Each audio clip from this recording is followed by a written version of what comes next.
Ito ay rated SPG. Striktong patnubay at gabay ng magulang ang kailangan. Maaaring may masiselang tema, lengguwahe, karahasan, sexual, horror o droga na hindi. Pagkatapos nga ng homecoming alumni, ang masquerade ball naman ang kasunod. Dumating nga dito si Michael at si Doc Denise. Sa kabilang banda naman, napaniwala nga nito ni Moira si Lynette na may mabuti siyang kalooban, kaya may binigay nga siya ditong Lipton kit kay Lynette.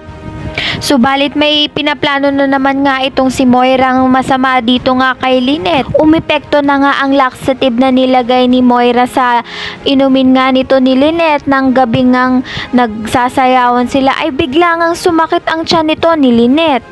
Buong akala nga ni Lynette ay hindi na siya gagantihan nga nito ni Moira. Ngunit patuloy pa rin nga itong si Moira na magpapanggap na concern nga siya dito kay Lynette sa ginawa niyang iyon.